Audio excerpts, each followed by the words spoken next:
4 স্তর বিশিষ্ট সুদৃঢ় নিরাপত্তা বলয় তৈরি করা হয়েছে। কারবালার সেই দুঃখজনক স্মৃতি মনে করিয়ে দিতে প্রতি বছরই ফিরে আসে মুহররম মাস। এই শোকের আবহে রাজধানীর রাজপথগুলো এক অন্যরকম রূপ নেয়। চারপাশ মুখরিত হয়ে ওঠে বুক ফাটানো হায় হোসেন ধ্বনিতে। ভক্তি আর আবেগের এই মিছিলে যেন কোনো ধরনের অঘটন না ঘটে, সেজন্য এবার আগেভাগেই কড়া ব্যবস্থা নিয়েছে প্রশাসন। শোকের এই ঐতিহ্যবাহী আয়োজনটিকে সম্পূর্ণ নিরাপদ ও শান্তিপূর্ণ রাখতে নেওয়া হয়েছে এক বিশেষ উদ্যোগ। আগামী শুক্রবার পবিত্র আশুরা উপলক্ষে ঢাকা মেট্রোপলিটন এলাকার আইনশৃঙ্খলা পরিস্থিতি স্বাভাবিক রাখতে এবং ধর্মপ্রাণ নগরবাসীর মনে স্বস্তি বজায় রাখতে কিছু কঠোর নিষেধাজ্ঞা জারি করেছে ঢাকা মেট্রোপলিটন পুলিশ। সঠিক প্যাড আর সঠিক তথ্য দিয়ে এসব সামলে নিব এক হয়ে। Monalisa sanitary napkin.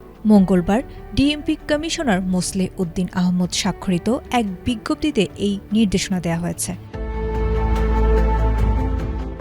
ডিএমপি জানিয়েছে, তাজিয়া মিছিলের ভাবগাম্ভীর্য নষ্ট করে এমন কিছু কর্মকাণ্ড বিগত দিনে লক্ষ্য করা গেছে। অনেক সময় মিছিলে দা, ছোরা, কাঁচি, বর্ষা, বল্লম, তরবারি কিংবা লাঠির মতো ধারালো ও বিপজ্জনক বস্তু বহন করা হয়।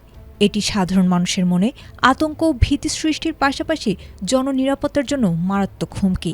একই সাথে শোকের এই সময়ে আতশবাজি বা পটকা ফোটানোর মতো উৎসবমুখর আচরণ কোনোভাবেই ধর্মীয় অনুভূতির সাথে সামঞ্জস্যপূর্ণ নয়।